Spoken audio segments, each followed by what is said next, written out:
અમુક લોકો પોતાના એટીટ્યૂડના લીધે સાહેબ કિંમતી સંબંધો ગુમાવી દે છે અને અમુક લોકો સંબંધ સાચવતા સાચવતા પોતાની કદર પણ ગુમાવી દે છે.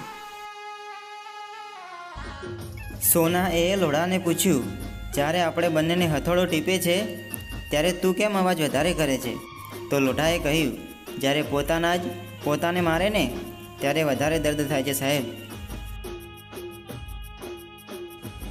આ દુનિયામાં કોઈને ગમી જવા માટે સુંદર ચહેરો જરૂરી છે, પરંતુ સતત ગમતા રહેવા માટે સુંદર સ્વભાવની જરૂર છે સાહેબ.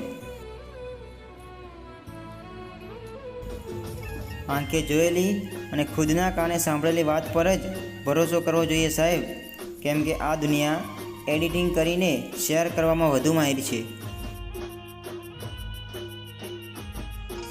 પૈસા વિના કોઈ નથી તમારું આ દુનિયામાં. ગમે એટલા અંગત મિત્રો હોય પણ સમય જતાં બદલાઈ જશે, કેમ કે દુનિયા પૈસા અને પરિસ્થિતિ જોઈને વ્યવહાર રાખે છે તમારી જોડે.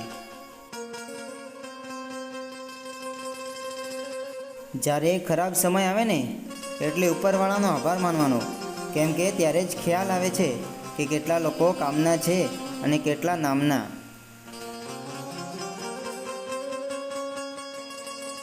એકવાર નંદીએ મહાદેવને કહ્યું, હું તમને આખી દુનિયા ફેરવું છું અને તમે કાચબાને કેમ આગળ સ્થાન આપ્યું?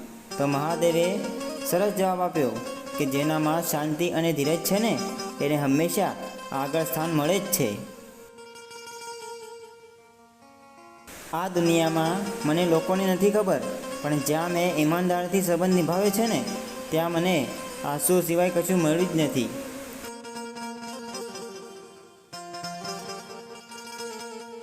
કેવો સમય આવે છે નહીં સાહેબ, કે કોઈની આગળ નમીએ તો લાચાર સમજે છે લોકો અને ના નમીએ તો અભિમાની.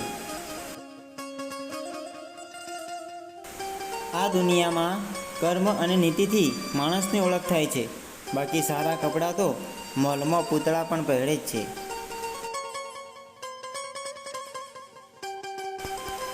કોઈની સાથે ખોટું કરીને ખુશ ન થવું જોઈએ વડીલ, કેમ કે જેવું તમે બીજા સાથે કરશો ને એવું તમારી સાથે પણ થશે અને આ કુદરતનો નિયમ છે.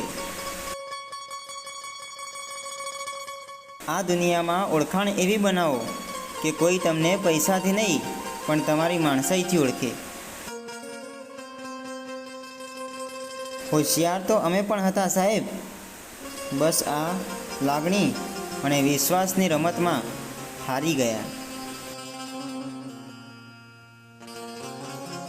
ભલે મને મોડું સમજાવ્યું, પણ સમજાઈ તો ગયું જ છે કે આપણે કોઈના માટે એટલા ખાસ પણ નથી કે જેટલા આપણે એમને સમજીએ છીએ.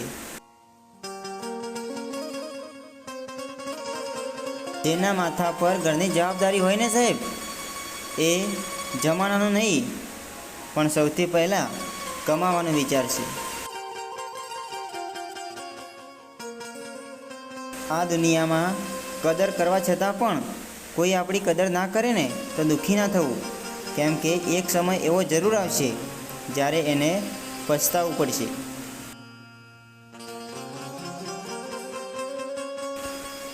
ભૂલો પણ થશે અને લોકો ખોટા પણ સમજશે. આ જિંદગી છે સાહેબ, અહીંયા વખાણ પણ કરશે અને થોડી વારમાં બદનામ પણ કરશે. વિશ્વાસ હોય ને તો જ સાથે રહેવાનું વાલા, બાકી કોઈ ત્રીજાની વાતમાં આવીને સંબંધ તૂટે ને એ વાત મને મંજૂર નથી.